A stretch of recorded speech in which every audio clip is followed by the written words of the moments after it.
Dewa Perang Ye-Shikai. Bab 76.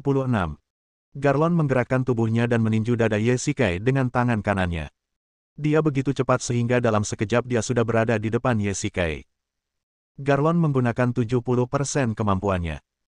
Meskipun dunia luar telah menyebarkan berita bahwa kekuatan tempur Pluto luar biasa, Garlon tidak akan menggunakan kekuatan penuhnya sebelum mengetahui kekuatan Ye-Shikai yang sebenarnya. Terlebih lagi, dia tidak datang ke China untuk membunuh Pluto kali ini. Dia ingin memberi peringatan pada Ye-Shikai. Ye-Shikai mengedarkan energi internalnya ke seluruh tubuhnya secara perlahan dan mantap. Dia tidak meremehkan musuh. Bagaimanapun, Garlon bukanlah seorang praktisi biasa, apalagi pembunuh biasa. Dia adalah prajurit nomor 1 Poseidon, Raja Laut. Sebagai pelopor yang membantu Poseidon menjadi dunia, kekuatannya pasti luar biasa. Ye-Shikai tidak boleh meremehkan musuh. Ye-Shikai tidak menghindar, tetapi mengulurkan tangan kanannya, berniat untuk melawan Garlon secara langsung. Dalam hal kekuatan, Ye-Shikai adalah Raja Neraka, bahkan jika Raja Laut Poseidon menyerangnya, dia akan takut, jadi tidak ada alasan mengapa dia tidak bisa menang. Dengan suara, bang, kedua tinju itu bertabrakan, kedua energi itu saling berbenturan, dan udara seakan terkoyak. Benturan tinju langsung semacam ini bagai air dan api, tolakan energinya paling kuat. Kedua tinju itu beradu, menimbulkan suara bagaikan guntur, memekakkan telinga, dan tenaga ledakannya menjalar ke segala arah. Dinding batu gang di sebelahnya roboh seperti selembar kertas putih. Debu beterbangan dan menyebar di udara. Dilihat dari kejauhan, tampak seperti bom yang meledak. Orang-orang yang lewat di kejauhan ketakutan ketika melihat pemandangan ini. Mereka telah hidup dalam kedamaian dan kenyamanan terlalu lama, dan tidak dapat dielakkan bahwa mereka akan panik jika bom meledak saat itu. Teriakan, seruan, dan diskusi bercampur menjadi satu dengan berisik. Untungnya tidak ada seorang pun di gang sekitar mereka berdua, kalau tidak, pasti ada korban yang tidak bersalah. Namun, saya yakin setelah keributan ini, tempat ini akan segera menarik perhatian orang. Bagaimanapun, ini adalah kawasan pusat kota. Kalau ada ledakan pasti tempat ini akan diblokir polisi. Debu mulai mereda, dan wajah Ye-Shikai sedikit berubah, tetapi dia masih berdiri di tempat yang sama. Dia baru saja menggunakan 40% hingga 50% kekuatan internalnya. Jika seorang kultivator biasa, akan mudah membunuhnya. Tetapi ketika berhadapan dengan Garlon, dia tetap harus serius. Mengingat masih ada kesenjangan besar antara kekuatan Garlon dan kekuatannya sendiri, dia tidak menggunakan kekuatan penuhnya. Lagi pula, sebelum kedatangan orang-orang tingkat dewa utama, lebih baik menyembunyikan kekuatan aslinya. Dia tidak ingin ketahuan secepat itu. Di sisi lain, Garlon mundur 7 atau 8 langkah. Dikatakan bahwa seorang ahli dapat mengetahui hasilnya hanya dengan satu gerakan. Pemenangnya sudah jelas setelah satu pertarungan. Garlon sedikit gugup. Itu memang Pluto, dengan kekuatan yang luar biasa. Terlebih lagi, dia yakin bahwa dia masih menahan diri tadi, dan dia masih dalam posisi yang kurang menguntungkan. Garlon tidak dapat menahan diri untuk tidak membandingkan Pluto dengan Raja Lautnya sendiri, Poseidon. Kalau dia menggunakan seluruh kekuatannya, dia seharusnya bisa bertarung melawan Raja Laut selama 10 jurus. Namun, kalau dia bertarung melawan Pluto, dia mungkin hanya bisa bertarung selama 5 jurus. Beruntung bagi Garlon, dia tidak terluka parah akibat serangan sebelumnya, kalau tidak, akan merepotkan. Garlon menepuk dadanya dan menarik napas, Yang Mulia Pluto memang kuat. Aku mengagumimu. Garlon menggenggam tangannya dan berkata kepada Ye-Shikai. Saya telah merasakan sendiri kemampuan Yang Mulia Pluto. Saya tidak sebanding dengannya, tetapi Dewa Poseidon telah memerintahkan saya untuk mengambil kembali batu suci itu. Jika Yang Mulia Pluto tidak memberikannya kepada saya khawatir saya tidak akan dapat menyelesaikan misi saya. Apakah kamu bisa menyelesaikan tugas itu atau tidak, itu bukan urusanku. Ye-Shikai melirik Garlon dengan dingin. Pria yang luar biasa. Dia ingin memohon belas kasihan hanya karena dia tidak bisa mengalahkannya. Ini. Apakah Hades ingin aku bertarung denganmu sampai mati? Lengan Garlon menegang, matanya berangsur-angsur memerah, dan tampaknya ia ingin terus bertarung. Ikan pasti akan mati, tapi apakah jaringnya akan putus? Itu bukan keputusanmu. Arti kata-kata Ye-Shikai sangat jelas. Jika kau ingin bertarung, aku akan menemanimu. Jika kau bisa mengalahkanku, kau mampu. Tapi kalau aku tak sengaja membunuhmu, maka kau akan menyalahkan dirimu sendiri karena memintanya.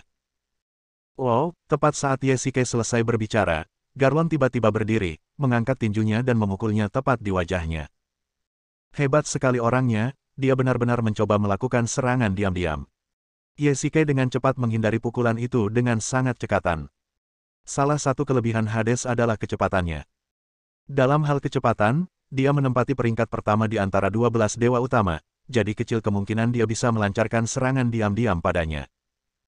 Melihat pukulannya meleset, Garlong segera mengubah tinjunya menjadi telapak tangan dan dengan tangan seperti pisau, dia mengarahkannya ke leher Yesike. Kali ini Garlong menggunakan seluruh kekuatannya. Jika dia gagal memukul Yesike kali ini, dia akan benar-benar kalah, jadi Garlong harus mengambil risiko. Terlalu lambat. Yesike berkata dengan dingin, dan dia menggerakkan energi internalnya dan segera menggerakkan tubuhnya di belakang Garlong, menghindari serangan pisau fatal Garlong. Sebaliknya, dia menendang punggung Garlong dan menjatuhkannya ke tanah dengan posisi tengkurap. Namun, tubuh Garlong sangat kuat, dan satu tendangan saja tidak cukup untuk melukainya dengan serius. Setelah berbaring di tanah selama beberapa detik, Garlong berdiri lagi dan menyerang Yesike dengan ganas. Kamu sendiri yang menyebabkan hal ini. Yesike tidak lagi menahan diri. Pada beberapa ronde pertama, dia hanya ingin bertarung dengan Garlon, tetapi dia tidak menyangka Garlon akan begitu gigih. Lagi pula, polisi dan massa mungkin akan segera datang, dan akan sulit baginya untuk melarikan diri. Jadi dia harus segera mengakhiri pertarungan. Yesike menggunakan 70% hingga 80% kekuatan internalnya sekaligus. Dia mengayunkan tangan kirinya untuk menangkis pukulan Garlon, dan mengayunkan tangan kanannya untuk memukul dada Garlon. Dengan suara, bang, Garlon terlempar dan mengeluarkan seteguk darah. Tinju Yesike baru saja mendarat di dada kanannya, jadi sekarang dia hanya terluka parah. Kalau di dada kirinya, kemungkinan besar jantungnya akan tertusuk oleh pukulan itu. Yesike juga sengaja tidak ingin mengambil nyawa Garlon. Bagaimanapun, dia adalah orangnya Poseidon. Jika dia membunuhnya, dia mungkin akan bertarung sampai mati bersamanya. Bab 77. Yesike mengatur napas internalnya. Dia telah menggunakan banyak energi internal dalam serangan sebelumnya untuk mengalahkan Garlon dalam satu gerakan. Yesike memiliki pendengaran yang sangat tajam dan dia dapat mendengar samar-samar suara keramaian dan suara sirene di kejauhan. Garlon berdiri dengan susah payah, tubuhnya sedikit gemetar. Tampaknya dia merasa tidak nyaman karena pukulan tadi. Dia menyeka darah dari sudut mulutnya dengan tangannya. Matanya merah. Dia telah berusaha sekuat tenaga, tetapi dia bahkan tidak bisa mengenai tubuh Pluto. Mungkinkah Pluto benar-benar sejahat yang dikabarkan? Garlon, yang tidak mau menyerah, mengepalkan tinjunya dan ingin terus menyerang. Tinju Poseidon. Garlon meraung bagaikan binatang buas, dan menyerbu ke arah Yesike tanpa menghiraukan apapun. Tinju Poseidon adalah salah satu keterampilan unik Poseidon. Ia memiliki kekuatan penghancur yang besar dan sering digunakan sebagai pukulan yang mematikan. Gerakan ini seharusnya hanya diketahui oleh dewa utama, tetapi Garlon sebenarnya mengetahuinya, yang menunjukkan statusnya di hati Poseidon. Anda tidak tahu keterbatasan Anda sendiri. Yesike mulai menganggapnya serius. Tabu terbesar bagi seorang pejuang adalah meremehkan musuh dan kemudian mengalami kemunduran. Dia mengerahkan 90% tenaga dalamnya, memusatkannya di antara kedua lengannya, dan melakukan gerakan bertahan. Adapun alasannya mengapa ia harus menyimpan sebagian tenaga dalamnya, adalah untuk mencegah kambuhnya penyakit cinta setannya. Dia baru saja menyebabkan keributan besar. Jika penyakit cinta setan itu kambuh, ia akan memulai pembantaian di kota itu. Garlon melesat maju dengan sangat cepat hingga seolah-olah dia telah mencabik-cabik udara, sementara Yesike berada dalam kondisi waspada tinggi. Ketika jarak mereka hanya sebatas lengan, Garlon mengayunkan tangan kanannya lagi. Tinju Neptunus layak menjadi keterampilan unik Poseidon. Tinju itu belum tiba, tapi angin tinjunya sudah tiba. Samar-samar, Yesike masih bisa merasakan momentum agung laut yang dibawa oleh tinju itu, seolah-olah dia sedang menghadapi ombak besar. Yesike menjawab dengan tenang. Ia harus melihat dengan jelas pola pukulan lawan agar ia dapat mematahkan si Kingfish secara tuntas. Jadi dia tidak perlu panik dan membiarkan tinju Garlon hanya beberapa inci dari pipinya. Saya melihatnya dengan jelas. Pupil mata Yesike mengecil. Tepat saat tinju Garlon hampir mengenai pipinya, dia mengetahui gerakan tinju Raja Laut dan juga menemukan kekurangannya. Yesike mengarahkan jari kakinya, menggunakan keunggulan kecepatannya, mengambil langkah mundur, dan meningkatkan jarak antara dia dan Garlon. Garlon tidak menyadari bahwa dia akan tiba-tiba mundur, dan tinjunya menghantam udara, seperti pukulan mematikan yang menghantam kapas. Momentum tinju itu pasti sudah sangat berkurang, dan ketika tinju itu mengenai dia, tenaganya sudah habis. Yesike mengambil kesempatan untuk maju dengan mundur, dan menyerang balik. Ia mengulurkan telapak tangan kanannya untuk menyambut serangan lawan, mengubah jarak mundur menjadi keuntungan untuk maju, persis seperti larinya seorang atlet dalam lompat jauh. Saat kedua belah pihak menguat, Jialong justru mengalami kemunduran. Selain itu, telapak tangan lebih baik daripada kepalan tangan. Meskipun Jialong agresif dalam pertarungan ini, dia pasti akan kalah. Tinju Garlon bertemu dengan telapak tangannya, dan kekuatannya tersebar ke berbagai bagian telapak tangannya, sangat mengurangi daya mematikan dari tinju Raja Laut. Yesike, di sisi lain, menggunakan semua kekuatan internalnya untuk menunggu kesempatan. Tinju Garlon seperti menghantam dinding baja dan tidak bisa bergerak maju sama sekali. Ah, Garlon menjerit dan mundur beberapa langkah sebelum terjatuh ke tanah. Pada gerakan sebelumnya, Yesike juga mendengar suara renyah tulang patah. Tampaknya lengan Garlon akan terluka serius kali ini. Dalam pertarungan ini, Yesike mengandalkan keberaniannya yang luar biasa dan, setelah menemukan kelemahan pada tinju Raja Laut, ia menggunakan kelembutan untuk mengatasi kekerasan dan memukul mundur Garlon. Sebenarnya, bahkan jika dia bertarung secara langsung, dia juga bisa memukul mundur Garlon, tetapi itu membutuhkan usaha yang sangat besar. Dia akan membunuh 1000 musuh tetapi kehilangan 800 musuhnya sendiri. Ciri khas dari si Kingfish adalah kekuatannya yang sangat besar. Jika dia melakukannya secara langsung, dia akan mendapat masalah besar. Akan tetapi, tidak ada gerakan yang salah dan lawan dapat dengan mudah melihatnya. Dia memanfaatkan hal ini. Yesike melangkah maju, menginjak Garlon dan berkata dengan dingin, "Kembalilah dan beritahu Poseidon bahwa jika dia berani datang dan menggangguku lagi, aku akan membunuhnya satu persatu. Jika dia datang ke sini secara langsung, aku akan memastikan dia mati di Tiongkok." Setelah berkata demikian, Yesike meraih tangan kanan Garlon dan mengalirkan kekuatan batinnya. Ah, Garlon menjerit.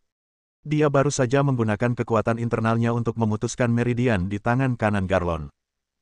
Dia tidak akan pernah bisa menggunakan tangan ini lagi.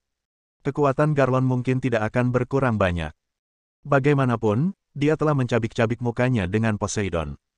Kehilangan salah satu jenderalnya sama saja dengan memotong lengan kiri dan kanannya. Dia akan berhati-hati jika ingin membalas. Garlon melotot pada dirinya sendiri, matanya penuh dengan keengganan, tetapi dia tidak bisa berkata apa-apa. Dia telah berlatih keras dan akhirnya mempelajari tinju Poseidon, tetapi sekarang, salah satu tangannya lumpuh. Tidak ada yang dapat dilakukannya, karena dia telah menyinggung Pluto. Saat Hades marah, mayat-mayat akan mengapung sejauh ribuan mil. Pluto Sang Viper, organisasi tentara bayaran terbesar di Afrika, yang seorang diri menghabisi 500 orang, dulunya terkenal di dunia bawah tanah karena kekejaman dan kekejamannya, serta membuat orang gemetar ketakutan. Baru setelah kembali ke Tiongkok, permusuhan Yesike menghilang sepenuhnya. Dalam pertempuran tadi, Yesike tampaknya menemukan kenikmatan membunuh lagi. Jika dia tidak ingin memberi peringatan kepada Poseidon dan mencari seseorang untuk menyampaikan pesan darinya, Yesike tidak akan keberatan membunuh Garlon. Bunuh seperti membunuh ayam. Bip gelombang wow, suara sirene terdengar dari kejauhan. Yesike juga menyadari bahwa polisi akan segera datang, dan berkata kepada Garlon yang tergeletak di tanah, "Jika kamu tidak ingin masuk penjara, keluarlah dari sini." Setelah itu, Yesike berbalik dan meninggalkan tempat kejadian. Garlon menahan rasa sakit yang hebat, menopang tubuhnya dengan tangan kirinya, berdiri, menatap tajam ke arah Yesike pergi, dan bersumpah dalam hatinya, "Pluto, aku akan mencabik-cabikmu dalam kehidupan ini." Dia melambaikan tangan kirinya seolah sedang melampiaskan amarahnya, lalu menghantam tembok di sebelahnya dengan keras dan menghancurkan tembok beton itu. Beberapa mobil polisi telah tiba di tempat kejadian, dan petugas pemadam kebakaran serta ambulans juga telah tiba. 2 orang polisi melihat masih ada orang di pusat ledakan itu, dan mereka tampak terluka parah, jadi mereka bergegas maju untuk melihatnya. "Tuan, Anda baik-baik saja." "Tuan, apa yang terjadi di sini?" Garlon sudah dalam suasana hati yang sangat buruk, dan dia sedikit terganggu dengan pertanyaan-pertanyaan polisi yang tak ada habisnya. Dia mengangkat tangan kirinya dan mencengkeram keras seorang polisi. "Kenapa kau berisik sekali? Keluar dari sini." Garlon mengayunkan lengannya dan melemparkan polisi di tangannya beberapa meter jauhnya, membantingnya ke dinding. Seorang polisi di sebelahnya berdiri di sana dalam keadaan linglung selama beberapa detik, terkejut oleh serangan mendadak Garlon dan terkejut oleh kekuatannya yang luar biasa.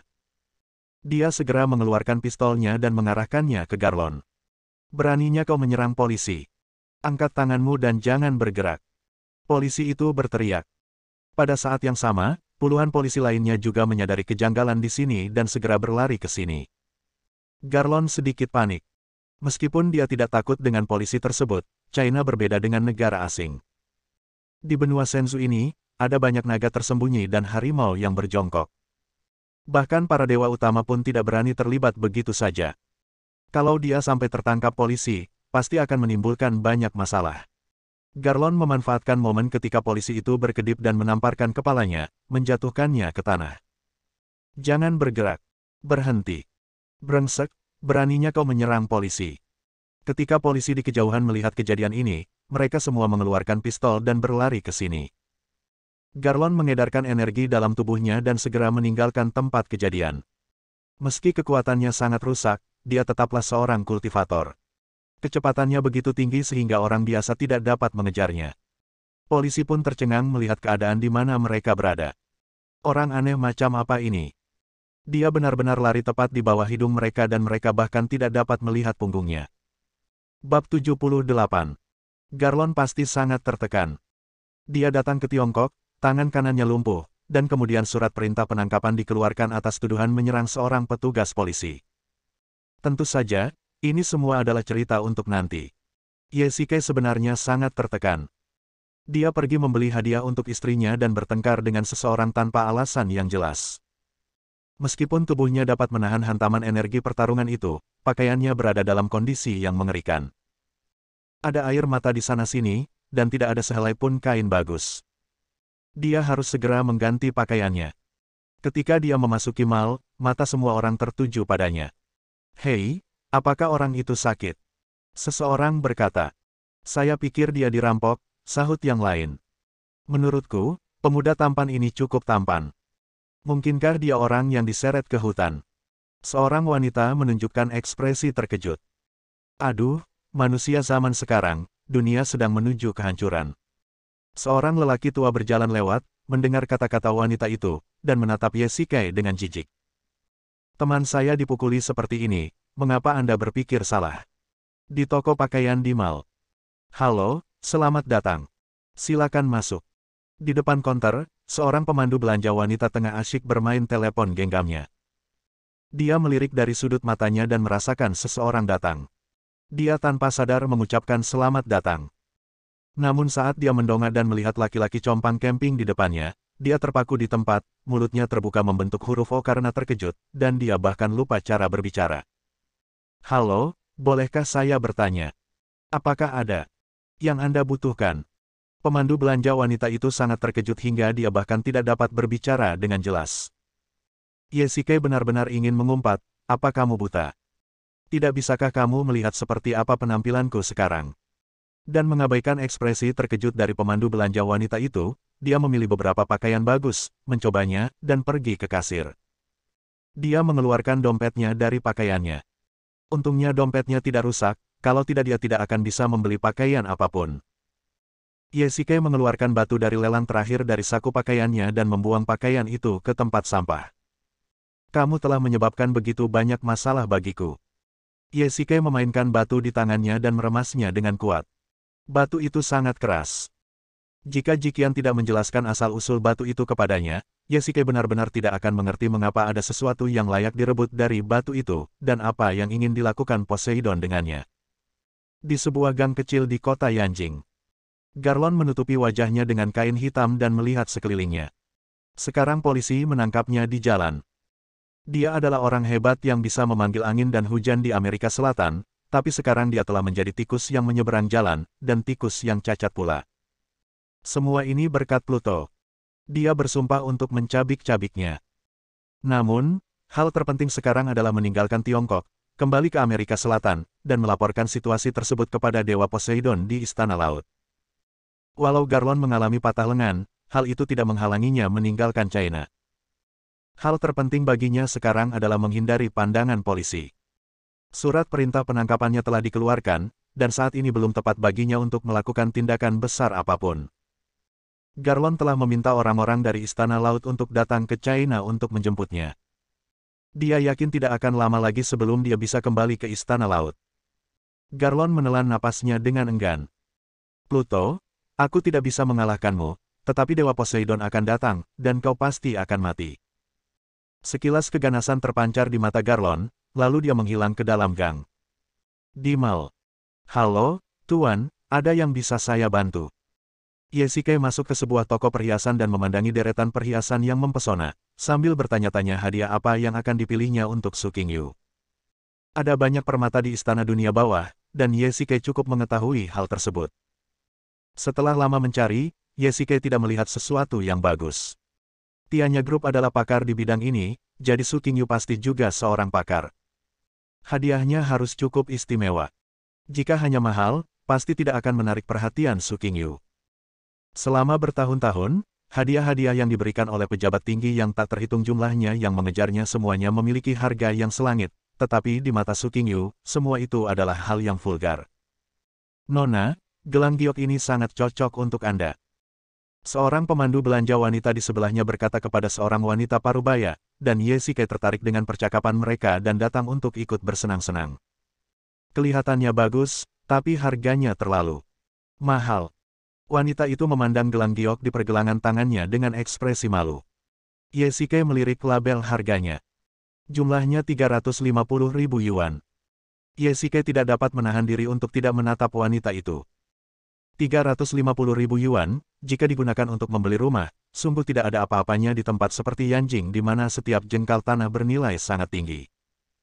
Namun jika digunakan untuk membeli gelang, harganya akan berada di luar kemampuan sebagian besar keluarga kaya. Ini terbuat dari batu giok berkualitas tinggi. Pasti sepadan dengan harganya. Pemandu belanja wanita tampak sedikit bersemangat, tetapi itu normal. Jika menyangkut penjualan, seseorang harus membuat sesuatu yang mengejutkan. Melihat wanita itu sedikit ragu-ragu, Yesike malah menjadi tertarik dan menghampirinya serta bertanya. Bisakah kamu meminjamkanku gelang ini? Yesike bertanya dengan sopan. Ini. Oke. Wanita itu masih ragu-ragu, melepas gelang giok di tangannya dan menyerahkannya kepada Yesike, merasa sedikit bingung. Dikatakan di internet bahwa banyak toko memiliki boneka kaus kaki yang menyamar sebagai pelanggan dan menunjukkan kepada pelanggan lain betapa bagusnya produk tersebut untuk membuat pelanggan tersebut bersemangat. Trik ini berhasil setiap saat. Wanita itu menatap Yesike dan mendesah dalam hatinya, ini tidak mungkin boneka kaus kaki. Pemandu belanja wanita juga sedikit bingung, tetapi tidak masalah jika seseorang tiba-tiba muncul. Mereka semua adalah pelanggan, jadi tidak masalah kepada siapa mereka menjual produk. Satu orang lagi berarti kemungkinan lebih besar untuk menjual barang tersebut. Melihat Yesike menatapnya lekat-lekat, dia pikir dia mungkin seorang ahli. Tuan, izinkan saya memperkenalkan sesuatu kepada Anda. Gelang giok ini terbuat dari giok berkualitas tinggi, dan ukirannya dibuat oleh beberapa seniman terkenal. Gelang ini benar-benar bermutu tinggi. Pemandu belanja wanita itu dengan sabar mengulangi pengantarnya, tetapi Yesike tampaknya terpesona dan tidak mendengarkan sama sekali. Dia melambaikan tangan ke arah pemandu belanja wanita, memberi isyarat agar dia tidak berbicara, yang membuat pemandu belanja itu tampak malu. Yesike meletakkan gelang giok itu di tangannya, melihatnya dengan saksama, berjalan beberapa langkah menuju pintu, mengangkat kepalanya dan mengarahkan gelang giok itu ke arah sinar matahari, menatapnya selama lebih dari 10 detik, tampak sangat serius. Bahkan pemandu belanja lainnya di toko menjadi penasaran dan berkumpul di sini. Wanita sebelumnya juga bingung. Mungkinkah dia benar-benar seorang ahli? Tuan, izinkan saya memberitahu Anda, gelang ini benar-benar bernilai uang. Seorang pemandu belanja pria melangkah maju dan ingin menjualnya, tetapi disela oleh Yesike. Yesike meletakkan gelang giok itu di atas meja, sudut mulutnya sedikit mengangkat, dan berkata dengan ringan. Gelang giok ini palsu. Bab 79.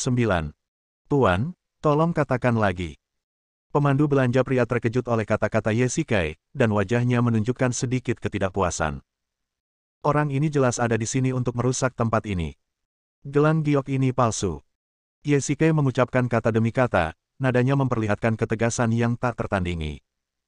Bukan hanya nadanya, Ye Shikai yakin dari lubuk hatinya bahwa itu palsu.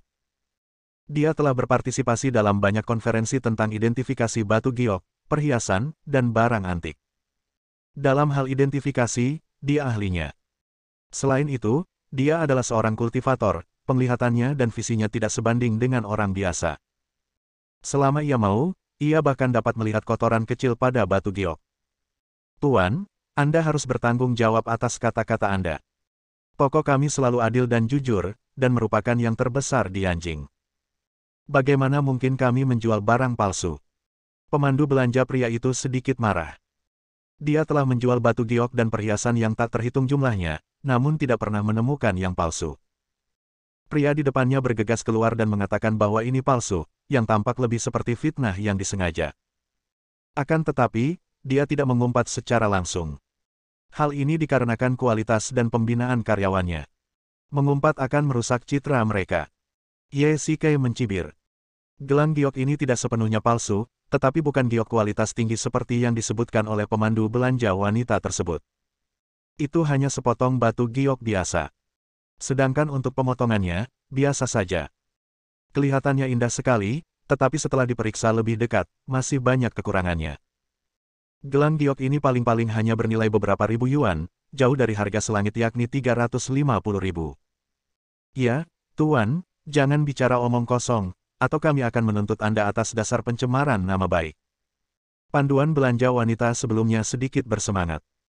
Melihat si pelanggan ragu-ragu, asal dia mengucapkan beberapa patah kata lagi, besar harapan dia akan membelinya, lalu dia bisa mendapat komisi yang cukup besar.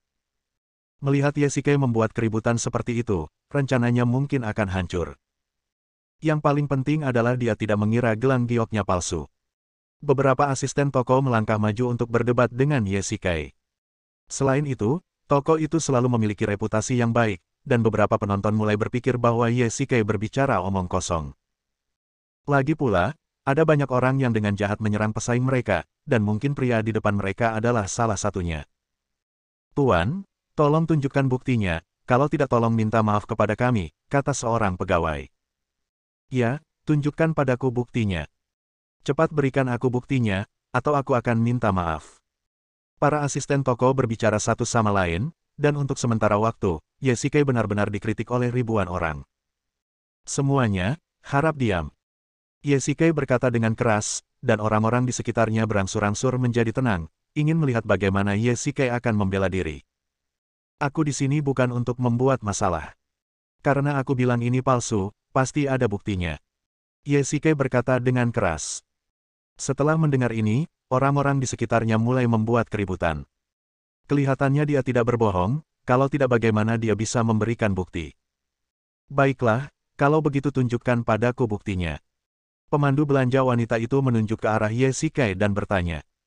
Baiklah, tadi kamu bilang gelang giok ini terbuat dari giok kualitas terbaik, kan? Ye Shikai tidak marah karena tuduhan pemandu belanja wanita itu, tetapi malah bertanya balik kepada pemandu belanja wanita itu. Itu benar. Kata pemandu belanja wanita itu dengan tegas. Bagaimana jika ini palsu? Ye Shikai tersenyum licik.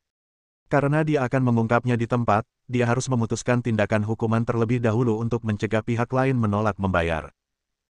Sesuai peraturan toko, kami akan mengganti rugi 10 kali lipat jika produknya palsu.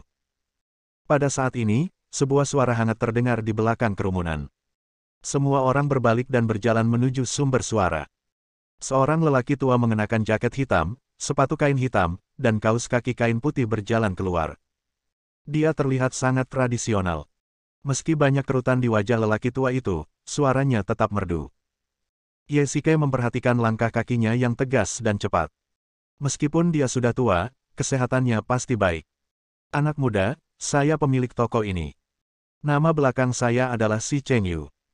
Ketika para pelayan toko melihat lelaki tua itu datang, mereka semua memperlihatkan ekspresi hormat.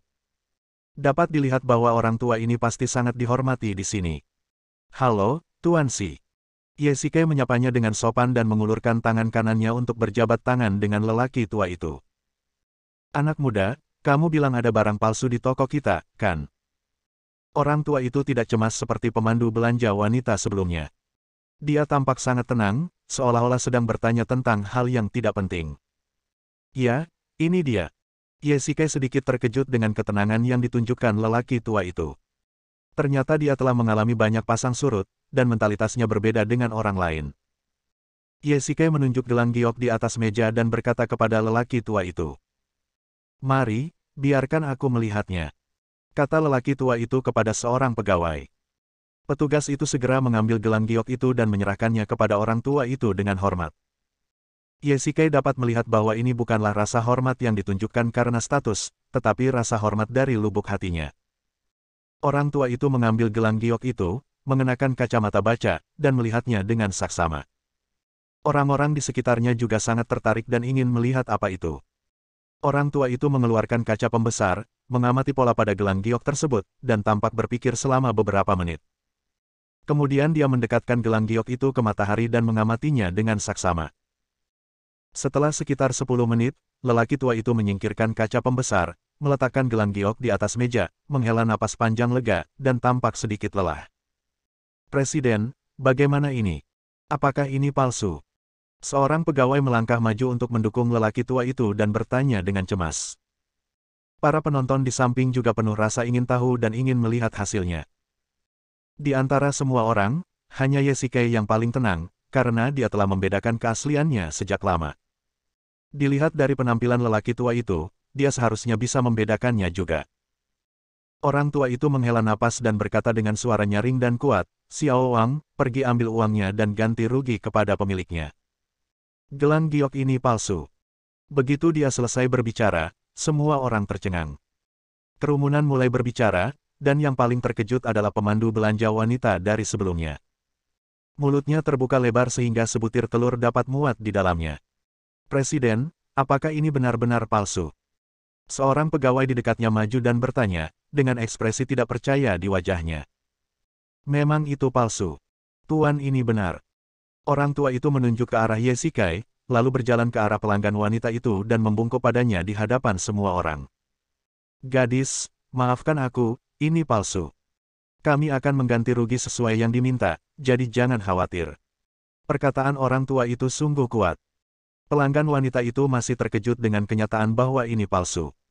Melihat pemandangan lelaki tua itu, dia sedikit bingung. Tidak apa-apa. Kalau kamu mau memberikannya, berikan saja pada pria itu. Wanita itu menatap mata semua orang yang tertuju padanya dan merasa sedikit malu. Dia menunjuk ke arah Yesike, tetapi apa yang dikatakannya masuk akal. Jika Yesike tidak mampu mengetahui keaslian gelang giok itu, semua orang mungkin masih belum mengetahuinya. Orang tua itu berjalan mendekati Yesike, dengan ekspresi puas di wajahnya, anak muda, kamu sudah bisa mengetahui keaslian barang ini hanya dengan beberapa kali melihat. Aku mengagumimu. Yesike tertawa terbahak-bahak dan berkata, Tuan tua, Anda berani mengakui kesalahan Anda dan menepati janji Anda. Ini patut dikagumi. Yesike tidak menyangka bahwa lelaki tua di depannya akan mengambil inisiatif untuk mengatakan kebenaran tanpa menyembunyikannya dari semua orang, dan dia akan mengganti rugi 10 kali lipat jika barang itu palsu. Di masyarakat sekarang orang seperti itu sudah jarang, belum lagi kalau barangnya palsu ganti ruginya bisa 10 kali lipat, yakni 3,5 juta rupiah. Orang tua itu tersenyum dan berkata kepada Yesike, haha, saya telah berbisnis selama puluhan tahun, mengandalkan kata reputasi. Saya tidak pernah menjual barang palsu selama puluhan tahun. Kejadian hari ini adalah yang pertama kali. Meskipun saya tidak tahu mengapa barang palsu muncul, karena aturannya ada di sini, saya tidak dapat melanggarnya. Hanya 3,5 juta lebih ringan dari sehelai bulu, tetapi kata reputasi lebih berat dari Gunung Tai. Bab 80. Perkataan lelaki tua itu membuat semua orang yang hadir mengaguminya dari lubuk hati mereka. Dalam masyarakat sekarang, banyak sekali orang yang mengutamakan keuntungan, dan jarang sekali ditemukan orang yang menjadikan integritas sebagai prinsip hidupnya. Yesike menatap mata tegas lelaki tua itu dan juga terkesan dengan pesona pribadinya. Tampaknya Yesike datang pada saat yang tepat. Satu-satunya produk palsu dalam beberapa dekade terakhir kebetulan ia temukan secara tidak sengaja. Tuan tua itu adalah seorang pria berintegritas, dan itu patut dikagumi. Yesike berkata, nadanya penuh kekaguman, aku terlalu jujur di depan banyak orang tadi, itu lancang. Yesike meminta maaf kepada orang tua itu. Reputasi toko ini pasti akan rusak karena keributan sebelumnya, dan dia tidak datang ke sini hari ini untuk merusak semuanya. Tidak, itu adalah kelalaian saya sehingga ada barang palsu di toko. Tentu saja kami bertanggung jawab atas hal ini. Orang tua itu melambaikan tangannya dan tersenyum pada Yesike. Saat ini, pemandu belanja wanita asli datang kepadanya dengan wajah merah dan berkata dengan ragu-ragu, "Maaf, itu kelalaian saya tadi." "Xiao Wang, ini bukan salahmu. Gelang giok ini memang sangat mirip dengan yang asli. Butuh waktu lama bagiku untuk membedakannya." Sebelum Yesike bisa mengatakan apapun, lelaki tua itu tersenyum ramah pada pemandu belanja wanita itu. Ada sedikit nada mencela diri sendiri dalam suaranya, tetapi itu lebih merupakan suatu penghiburan baginya. Dia pasti sangat terkejut dengan apa yang terjadi barusan. Ya, gelang giok ini memang sangat membingungkan. Awalnya hanya sepotong giok biasa, tetapi setelah diproses secara artifisial, tampilannya seperti giok terbaik. Mengenai ukirannya, meskipun ada beberapa kekurangan, tidak berlebihan jika dikatakan setara dengan karya-karya maestro terkenal.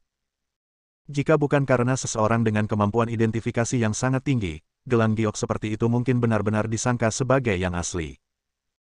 Orang tua itu mengeluarkan cek dari sakunya, menandatangani beberapa kata di atasnya, menyerahkannya kepada Yesike, dan berkata, "Menurut peraturan toko ini, saya akan memberi Anda kompensasi 10 kali lipat jika produknya palsu. 3.500.000, tidak kurang 1 sen pun." Yesike melihat kata-kata di cek itu, tersenyum sedikit, dan meletakkan cek itu di atas meja. "Lupakan saja soal cek ini. Aku tidak membeli gelang giok ini. Kalau aku harus memberikannya kepada seseorang, seharusnya aku memberikannya kepada wanita itu." Yesike melambaikan tangannya dan berkata, "Sejujurnya, saya datang ke sini untuk membeli hadiah untuk istri saya. Tidak, ini adalah peraturan toko ini. Anak muda, terimalah ini." Orang tua itu mengambil cek itu lagi dan memaksanya kepada Yesike, namun Yesike menolak untuk mengambilnya, akhirnya orang tua itu menyerah. "Bagaimana dengan ini? Hadiah yang kamu beli di toko akan gratis. Selain itu, wanita tadi dapat memilih barang dengan nilai yang sama secara gratis. Seharusnya tidak apa-apa, kan?"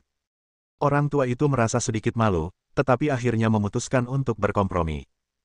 "Oke." Yesike memikirkannya dan setuju. Tampaknya lelaki tua itu tidak akan menyerah sampai memberinya beberapa manfaat hari ini. Namun, ini cukup masuk akal. Yesike memikirkannya dan menyadari bahwa dia telah merusak sepotong pakaian hari ini, tetapi mendapat sepotong batu giok gratis. Inikah yang dimaksud dengan keberuntungan dan kemalangan? Sementara lelaki tua itu meminta maaf kepada banyak pelanggan, Yesike berjalan berkeliling toko sendirian, memikirkan hadiah apa yang harus dia beli untuk Su Qingyu. Namun, setelah memilih dan memilih, dia tidak dapat menemukan apapun yang sesuai dengan seleranya. "Ada apa? Kamu tidak tahu harus memilih apa?" Pada saat ini, suara lelaki tua itu terdengar di belakang Yesike. Setelah lelaki tua itu menyampaikan permintaan maaf yang tulus, sekelompok pelanggan juga menyampaikan pengertian mereka. Meskipun masih ada beberapa dendam, ini bisa dianggap sebagai akhir yang sukses. Ya, Yesike mengangguk canggung. Memang tidak mudah untuk memberikan hadiah kepada ketua suatu grup.